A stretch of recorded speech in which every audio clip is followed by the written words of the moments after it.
All right, David. We have talked about this motor quite a bit. I thought I'd give you a walkthrough on how it's set up. Brett, turn the top block around if you would. So that's the front of the motor. Back of the motor just drives a PTO that is 1-to-1 to the crankshaft, 1-to-1 to the drive shaft, and the pump that runs out the back of the boat. Basically a 3-cylinder, comes 1050 cc's. Stock, it's Nicosil lined cylinders, and you can see that they're basically a big water jacket that runs all the way around it. So I would think this would be a really good candidate for a for being sleeved if we were going to go and turbocharge this. Now Yamaha makes basically the same block, same crank, and they turbocharge it to just shy of 200 horsepower for a snowmobile and a side-by-side. But because that's a closed cooling system and this one isn't, it's not like you can just drop that one into a ski, I guess would be the easy option. So fairly short stroke motor. This gear up here runs the counterbalance shaft? Yeah, it runs a counterbalance shaft that runs right alongside. Where the hell is the counterbalance? Oh, it's down below. No, right? it's over here. That's right. A counterbalance shaft that sits inside of there. It also runs the chain that runs the twin overhead cams. So that's this right here, and that's on this spline PTO deal.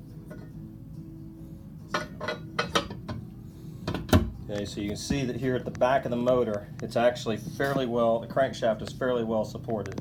You've got these two bearings here, and then you've got the last of the journal bearings.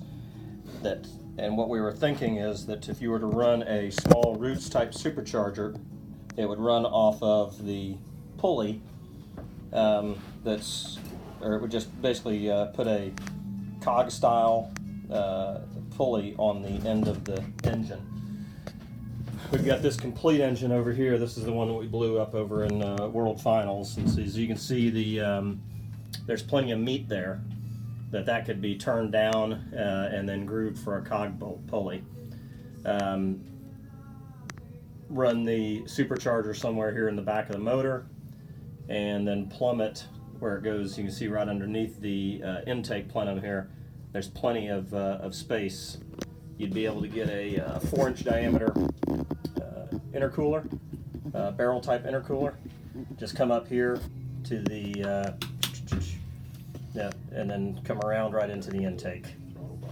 So now the 200 horsepower version that Yamaha actually has independent throttle bodies, but maybe that's a mission for a different day, since that would be a much more complex job. Stock, this engine comes at 11.5. Is it 11.5 or 11-to-1? Somewhere in that vicinity. I think it's 11-to-1 now. Yeah, I think it's an 11-to-1 compression ratio on a stock motor. There is a CP Carrillo makes a 9.5 compression ratio piston as well. But the question I have, we're limited to 6 pounds of boost on this motor. How would I figure out how much? Let me see. How do I try to figure out how to ask this question? Could I run the 11-to-1 compression ratio and 6 pounds of boost? Since 6 pounds really isn't a whole lot. What are my do I need to decrease the compression ratio in order to supercharge this motor? So just want to give you that a little bit of a walkthrough on it, and to see what you thought. Take it easy.